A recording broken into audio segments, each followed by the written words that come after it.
कृषी विभाग नांदेड आणि आत्मा विभाग नांदेड यांच्या वतीनं 15 ते 17 मार्चपर्यंत आपल्या नांदेड शहरामध्ये कृषी उत्पन्न बाजार समितीच्या मैदानावर आपण या ठिकाणी 3 दिवसीय जिल्हास्तरीय कृषी व धान्य महोत्सव आयोजित केलेला आहे आणि यामध्ये आपल्या जिल्ह्याभरातून शेतकरी बांधवांचे जवळपास 115 स्टॉल या ठिकाणी लागणार आहेत. त्याचप्रमाणे कृषी यंत्र अवजाराचे प्रदर्शन सुद्धा आहे. लाईव्ह सॅम्पलची म्हणजे आपल्या फळे, भाजीपाला आणि इतर पिकांचे लाईव्ह सॅम्पलची प्रदर्शनी सुद्धा आपण त्या ठिकाणी आयोजित केलेली आहे.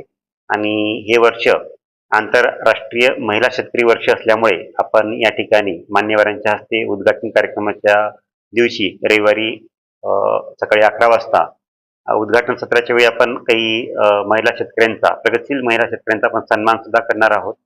आणि याप्रमाणे आपल्या या जिल्ह्यामध्ये हा 3 दिवसीय महोत्सव या ठिकाणी आपण आयोजित केलेला आहे.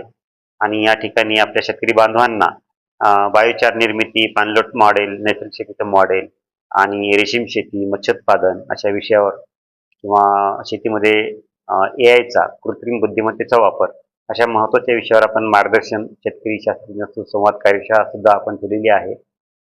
त्या ठिकाणी मॉडेल सुद्धा आपण उभारलेले आहेत. तर माझी विनंती आहे की शहरातील नागरिकांनी त्या ठिकाणी जे काही डाळी येणार आहेत, गहू येणार आहे, ज्वारी येणार आहे किंवा फळे, भाजीपाला, सेंद्रिय भाजीपाला, सेंद्रिय डाळी, सेंद्रिय अन्नधान्य येणार आहे, मध येणार आहे, ड्रायफ्रुट्स येणार आहेत.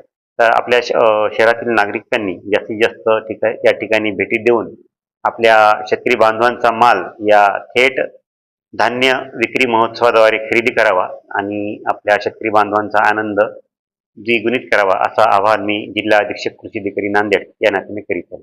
आपलं कृषी उत्पन्न बाजार समितीचं जे मैदान आहे मोंढा, या ठिकाणी हा जिल्हा कृषी महोत्सव आपण आयोजित केलेला आहे. आपल्या या जिल्हा कृषी व धान्य महोत्सवामध्ये साधारणतः 115 स्टॉल आहेत. त्यापैकी जवळपास 100 स्टॉल आपण आपल्या शेतकरी बांधवांना मोफत तत्वावर दिलेले आहेत. आणि या ठिकाणी आपण स्टॉल धारकांच्या जे शेतकरी बांधव आहेत त्यांची आपण जेवणाची व्यवस्था सुद्धा या ठिकाणी केलेली आहे.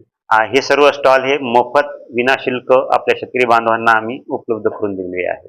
या ठिकाणी आपले जे काही जिल्ह्यातले जे प्रगतशील शेतकरी आहेत त्यांचे लाईव्ह सॅम्पल्स जसं की सेब आहे, आंबा आहे, मियाजाकी वॉटर ॲपल्स आहेत, अशा प्रकारचे लाईव्ह सॅम्पल्स त्या ठिकाणी आपण मांडणार आहोत.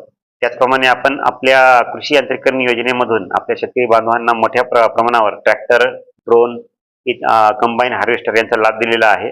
तर या साधारणतः 25 ट्रॅक्टरधारक, कंबाईन हार्वेस्टर, थ्रेशर या ट्रॅक्टरधारकांचा सुद्धा आपण त्या ठिकाणी मान्यवरांच्या हस्ते आपण सन्मान करणार आहोत आणि त्यांना त्या ट्रॅक्टरचं जे काही अनुदान आहे ते आपण मान्यवरांच्या हस्ते तिथं वितरित करणार आहोत. या ठिकाणी काही महिला बचत गटांचे स्टॉल लागणार आहेत आणि यावर्षी आम्ही या महोत्सवामध्ये एक वेगळा अनोखेपणा आणण्याचा प्रयत्न करीत आहोत. हा महोत्सव जरी 3 दिवसाचा जरी असला तरी सुद्धा आपल्या शेतकऱ्यांची ग्राहकाशी जी नाळ आहे, जो संपर्क आहे, तो कायमस्वरूपी स्थापित करण्यासाठी आम्ही एक ऑनलाईन पोर्टल तयार केलेला आहे. या ऑनलाईन पोर्टलवर जे काही आपले 115 स्टॉलधारक आहेत त्यांचा जो काही अन्नधान्य, फळे, भाजीपाला आणि इतर उत्पादनं आहेत, त्याचप्रमाणे त्या स्टॉलधारकांचे जे काही मोबाईल नंबर आहेत, संपर्क क्रमांक आहेत, ही संपूर्ण सचित्र माहिती, व्हिडिओ स्वरूपातली माहिती आम्ही त्या पोर्टलवर अपलोड करीत आहोत, जेणेकरून आपल्या शहरातील बांधवांना त्यांच्याशी आपल्या वर्षभर कायमस्वरूपी संपर्क स्थापन करता येईल आणि त्यांच्याशी वर्षभर संपर्कात राहून त्यांचा हा जो शेतमाल आहे तो वर्षभर खरेदी करता येईल. अशा प्रकारचं आम्ही एक पोर्टलचं उद्घाटन सुद्धा त्या ठिकाणी उद्या मान्यवरांच्या हस्ते करणार आहोत. आपण त्या ठिकाणी जवळपास 16 मोठ्या कूलरची व्यवस्था केलेली आहे. प्रत्येक स्टॉलवर आम्ही पाण्याची कॅन आणि प्रत्येक स्टॉलला एक सेपरेट स्टँड फॅन जो आहे, स्टँडिंग फॅन आम्ही दिलेला आहे. आणि स्टॉलची उंची सुद्धा आम्ही चांगली ठेवलेली आहे. वातानुकूलित व्यवस्था ठेवलेली आहे जेणेकरून तिथे उष्माचा त्रास कमी होईल आणि स्टॉल धारकांना पाणी आणि दुपारचं, रात्रीचं भोजन, नाश्ता, चहा, पाणी अशी संपूर्ण व्यवस्था आम्ही त्या ठिकाणी केलेली आहे.